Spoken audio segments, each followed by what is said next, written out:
Bonjour, c'est Yvon. Dans cette vidéo, nous allons étudier tout ce que vous devez savoir sur les accords mineurs 9 à la guitare en s'appuyant sur la séquence d'accords que vous venez d'entendre dans la petite intro que je viens de faire juste avant. Donc on va étudier les différentes positions, les possibilités de cet accord, et vous pouvez retrouver le PDF dans les dossiers Jazz et Guitare en vous y connectant. Alors pour ceux qui me découvrent à travers cette vidéo, les dossiers Jazz et Guitare, c'est un espace privé de formation qui est totalement gratuit et dans lequel je regroupe toutes les ressources associées à mes différentes vidéos de ma chaîne YouTube. Alors pour y accéder, rien de plus simple, vous allez dans la description de cette vidéo, vous cliquez sur le lien, vous avez juste besoin de donner votre adresse mail et je vous envoie directement un mail de bienvenue qui vous donne accès à cet espace ainsi qu'à une mini-formation de 6 jours pour faire le point sur vos connaissances en guitare jazz.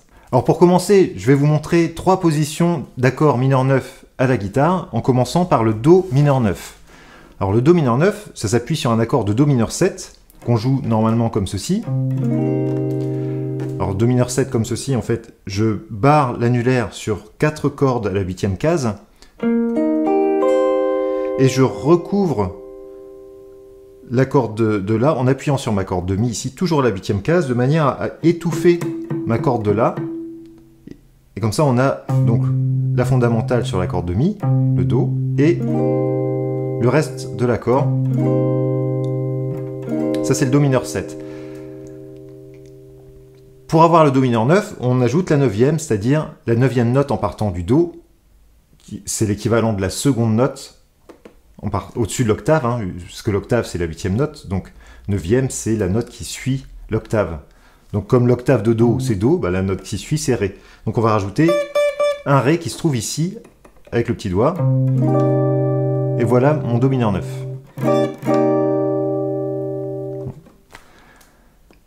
Si je veux faire maintenant un accord mineur 9 en partant de la corde de La, alors je vais m'appuyer sur cet accord. Donc mon Sol se trouve ici à la corde de La, 10e case, et je vais jouer donc le Sol avec le majeur. Ensuite la tierce, la 7e avec l'annulaire, et normalement, pour faire un Sol mineur 7, pardon, on met le petit doigt sur la 11e case, mais on redouble en fait la tierce mineure. Donc là, en fait, pour faire un Sol mineur 9, je vais juste ramener mon petit doigt dans la même case que les deux autres, et je vais obtenir comme ça un Sol mineur 9. Puisque je rajoute la note, le son et la note La dans les aigus, et du point de vue du Sol, Sol, La, ça fait une seconde, mais au-dessus de l'octave, donc ça fait une 9e. Voilà le Sol mineur 9. Alors maintenant, si je veux faire un accord en partant de la corde de Ré, un accord mineur 9 en partant de la corde de Ré. Alors je vais choisir à nouveau un Do, mais cette fois-ci à la 10e case, que je vais jouer avec mon majeur. Je vais jouer la tierce mineure avec l'index derrière, l'annulaire, pardon, l'auriculaire, le petit doigt, va jouer la 7e. Et je vais garder mon annulaire pour jouer la 9e, qui est le Ré, puisque je joue un Do mineur 9. Le Ré qui se trouve ici, c'est le même que le Ré de mon Do mineur 9 de tout à l'heure. Donc Do mineur 9 en partant de la corde de Ré, Do mineur 9 en partant de la corde de Mi, et on a vu le Sol mineur 9 comme ça, mais bon, si je veux le faire en Do mineur 9, ce serait ici à la 3e case, hein. On a bien 3 fois le même accord, hein.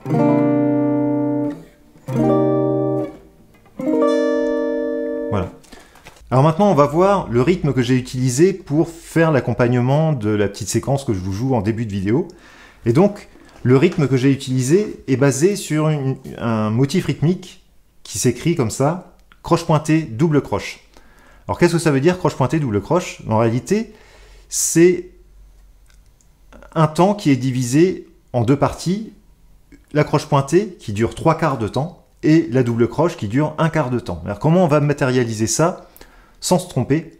Eh bien, on va utiliser les mouvements d'aller-retour du médiator. C'est-à-dire que pour chaque pulsation, on va avoir 2 allers-retours, donc 4 gratouillis sur les cornes, ça va donner ça. Si ma pulsation est ici, 1, 2, 3, 4, 1, 2, 3, 4, 1, 2, 3, 4, 1, 2, 3, 4, 1, 2, 3, 4. Voilà. Alors si je fais 3/4 de temps, 1/4 de temps, ça va donner ça. 1, 2, 3, 4, 1, 2, 3, 4. Et là, j'ai joué exactement ce que vous voyez à l'écran. C'est-à-dire que, en fait, je joue 1, 2, 3, 4, 1, 2, 3, 4, 1, 2, 3, 4, 1, 2, 3, 4. C'est-à-dire qu'entre deux motifs croche pointée double, j'ai joué un soupir. Et le soupir, il est matérialisé par deux allers-retours du médiator, mais sans toucher les cordes. Comme ça, on est sûr d'avoir un arrêt qui dure exactement un temps, qui dure exactement les 4 quarts de temps qu'on a utilisé pour établir le premier motif. Donc là, j'ai tout détaillé avec des flèches en fort ou en pointillé. Donc vous avez compris, en pointillé, on survole les cordes, et en fort, on attaque les cordes. Alors faites bien attention au sens des flèches. Je l'ai noté dans le sens de lecture de la tablature. Si on regarde la tablature, on va voir 10, 8, 10, 10. Et si je veux jouer les notes dans cet ordre-là, en réalité, donc je dois faire une flèche qui va dans ce sens, 10, 8, 10, 10.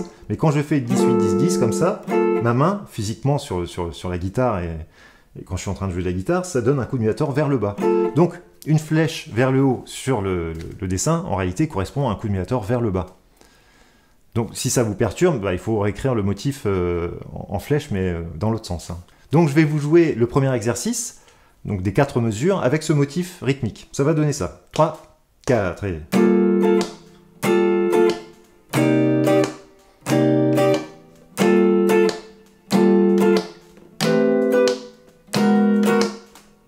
Voilà. Si je rajoute le sol pour conclure, ça donne ça. Alors pour le deuxième exercice, c'est exactement la même chose, sauf que pour les 3 premières mesures, on va avoir le premier temps qui est exactement le même, 1, 2, 3, 4, voilà.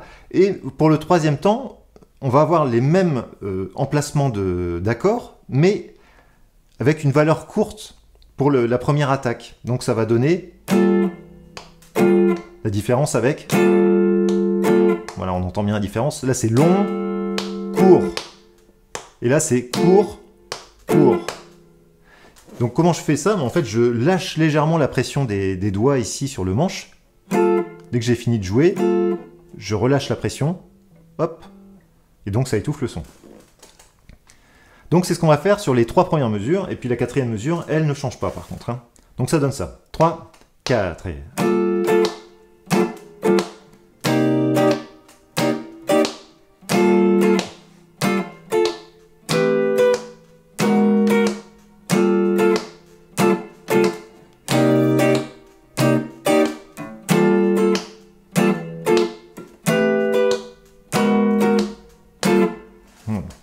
Troisième exercice, on va faire encore la même chose, mais avec une petite différence, c'est-à-dire que le deuxième motif des 3 premières mesures, au lieu d'être placé exactement sur le 3e temps, il va être joué un peu en retard, c'est-à-dire sur le « et » du 3e temps, c'est-à-dire un demi-temps après le 3e temps.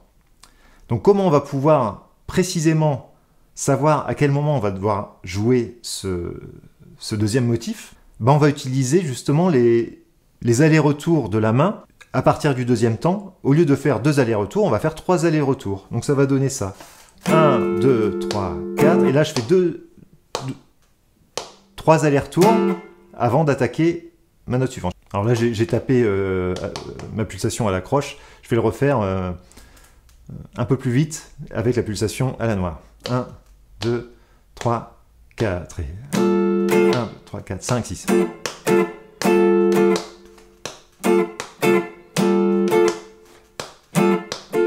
Ça donne ça. Donc sur l'ensemble de l'exercice, on va faire ça sur les 3 premières mesures. Et pour la 4e mesure, on va toujours conserver le même placement que pour le premier exercice. Donc ça va donner ça. 3, 4 et...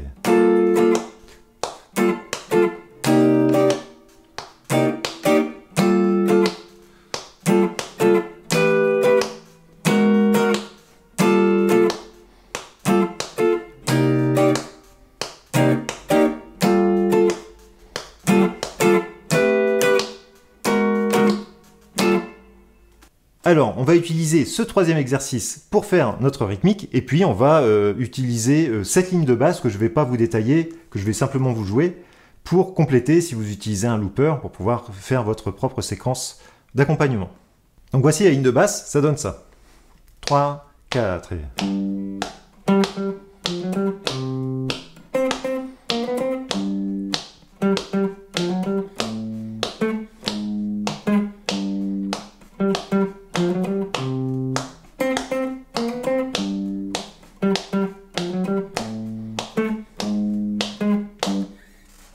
Faites bien attention, même si je vous détaille pas le rythme, il y a beaucoup de double croche en l'air hein, dans cette ligne de basse, donc c'est pas du tout évident.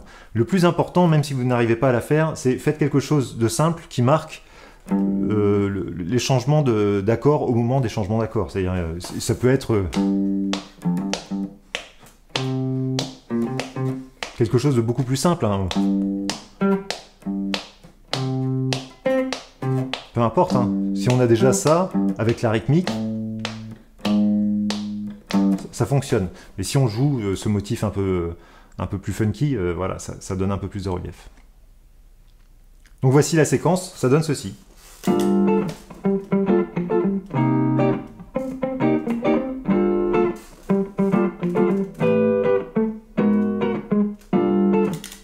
Alors notez bien que je vais rajouter des petits éléments de percussion, comme ça, pour contrebalancer un petit peu ma rythmique, et puis pour l'enrichir avec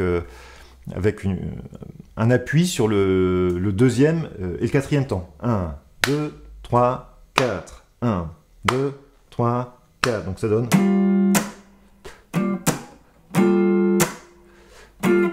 Voilà. Donc si je fais avec la rythmique comme on l'a noté, ça donne ça. 3, 4.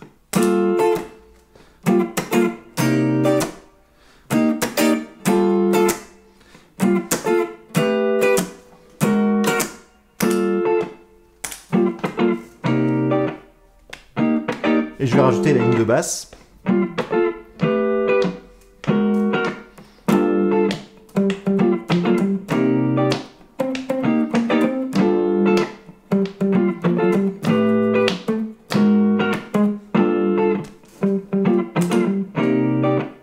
Et voilà.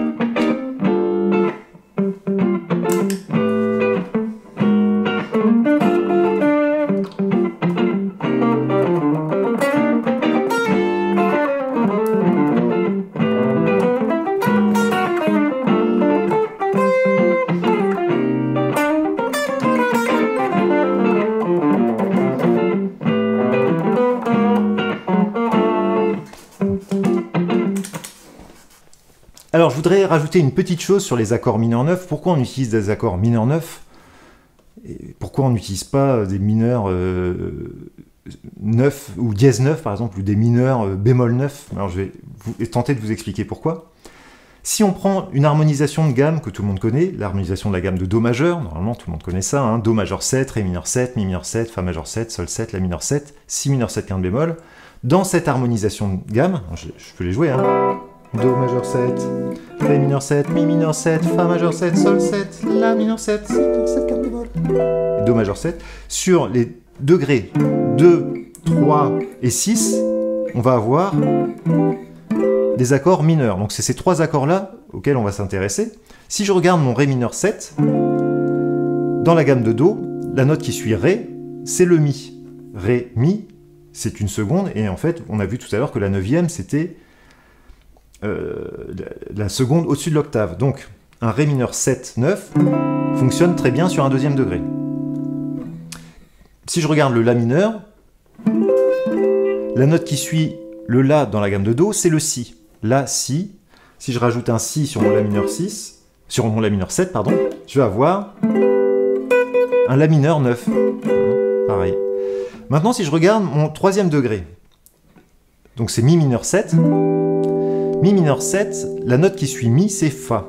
Donc logiquement, la neuvième qu'on devrait rajouter, la neuvième qui fait partie de cette harmonie de Do majeur, pour un troisième degré, ce serait de jouer le Fa dans les aigus. Donc je vais faire un Mi mineur 7, et je vais rajouter un Fa, ce qui correspond à une neuvième bémol. Donc on aurait, normalement, sur le troisième degré, un Mi mineur 7, bémol 9. Et voici ce que ça donnerait. Attention aux oreilles. Voilà. Donc autant sur les autres accords, ça fonctionnerait, hein, mais...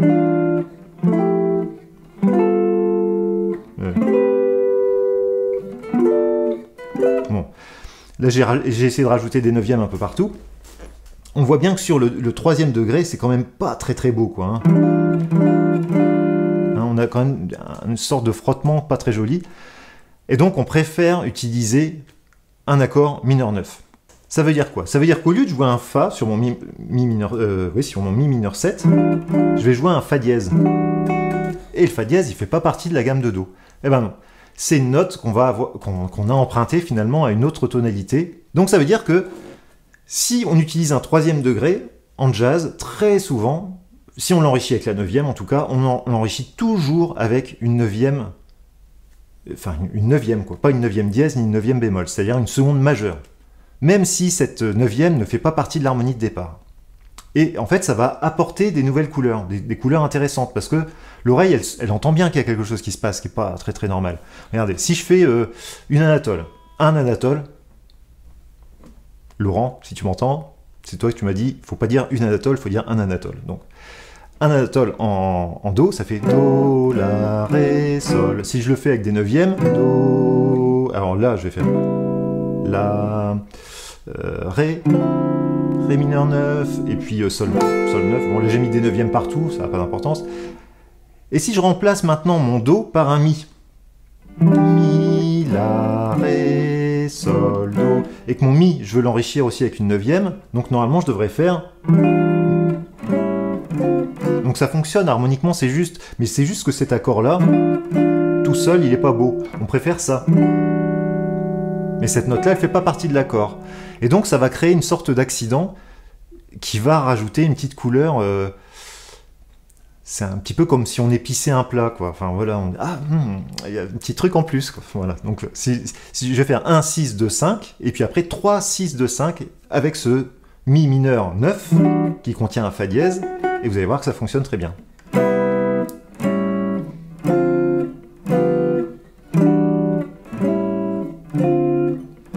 Alors évidemment, si je rajoute après des extensions un peu partout, hein,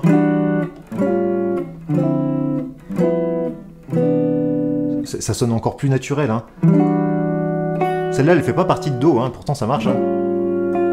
Et après, je vais utiliser la bonne note quand on arrive sur le Sol. Mais sur le La, pardon.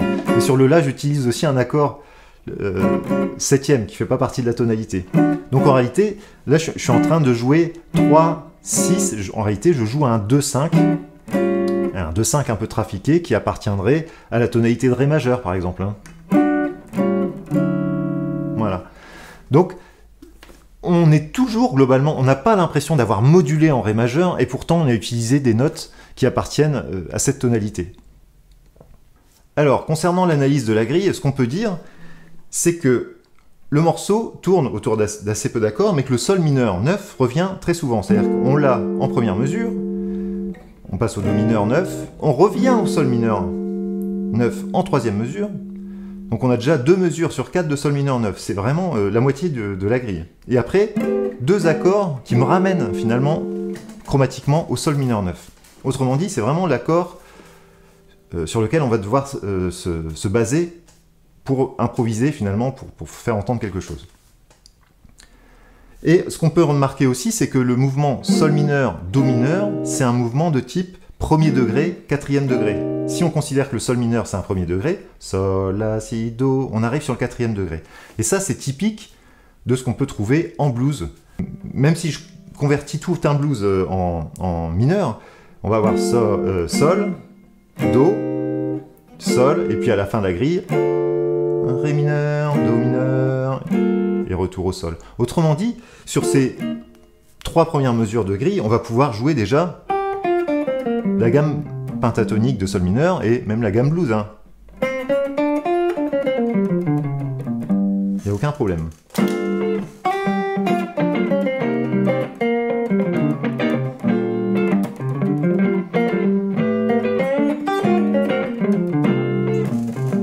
Voilà, même sur l'ensemble de la grille finalement. Hein.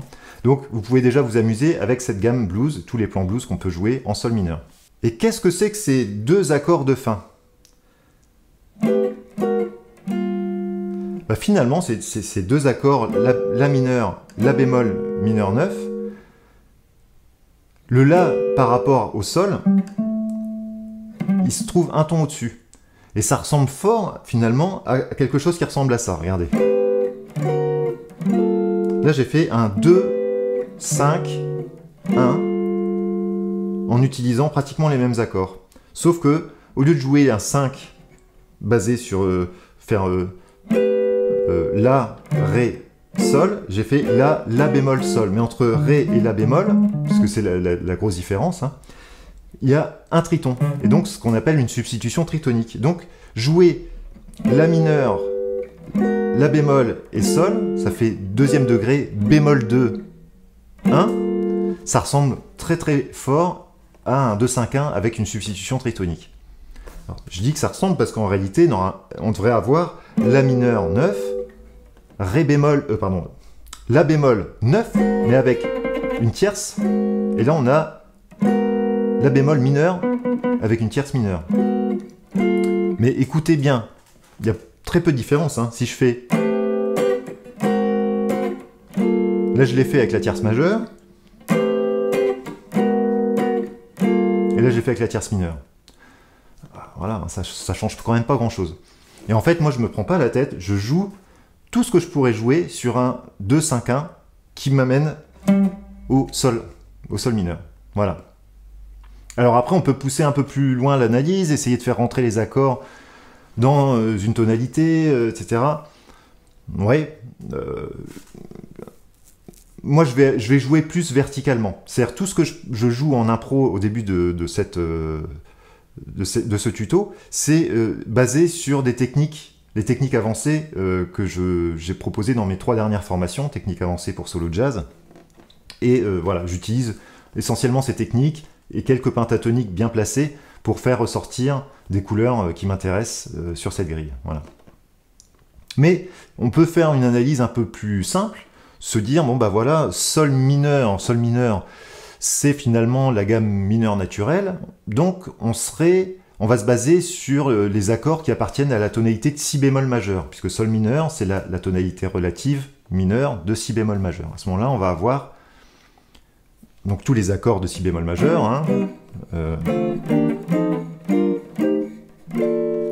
et le 6e degré de si bémol, c'est bien sol mineur 7, donc avec une 9e, sol mineur 9.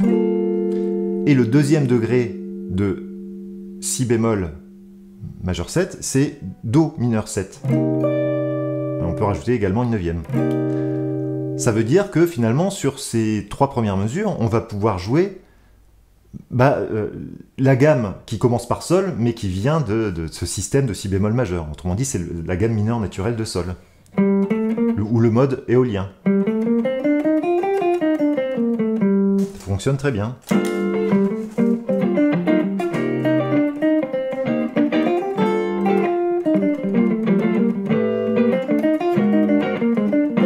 Même pratiquement sur l'ensemble de la grille. Puisque les 2 derniers accords, c'est juste des accords qui... Là, on voit bien, hein, sur les accords qui appartiennent à la gamme de si bémol majeur, on n'a pas de la mineur. On a un la mineur 7 quinte bémol, c'est en 7e degré. Hein. Mais rappelez-vous, sur l'accord que je joue ici en la mineur 9, il n'y a pas de quinte. Donc c'est un la mineur 7, il n'y a pas de quinte. Bah pourquoi pas un la mineur 7 quinte bémol? Regardez, si je fais un la mineur 7 quinte bémol, avec une quinte bémol, hein, avec la 9e, on a cette couleur-là. Si je remplace et que j'utilise ça comme je ferais un 2-5-1 mineur, finalement, je jouerais ces accords-là. Là, je fais un 2-5-1 mineur en sol mineur. Ça ressemble fort à... Voilà. Donc, même si c'est pas exactement les mêmes notes, plutôt que de jouer quelque chose de très parallèle à mon accord de la mineur, puis je décale d'une case finalement pour jouer quelque chose en la bémol mineur, puis je redécale d'une case pour jouer quelque chose en sol mineur, ce qui est une option possible hein, en impro. Hein. Je pourrais jouer, si je veux faire quelque chose de simple, la mineur pentatonique, la bémol mineur pentatonique et revenir en sol. Ça fonctionne, mais c'est très parallèle. Moi je vais jouer plutôt des choses qui appartiennent au 2-5-1 en sol mineur. C'est ce que je joue dans mon impro en début de ce tuto. Mais si je vous montre là, le côté parallèle, c'est pour vous montrer que ça fonctionne aussi. Je vais jouer du la mineur penta, du la bémol mineur penta et du sol, donc sur la transition entre la dernière mesure et la première. Ça donnerait ça. Hein.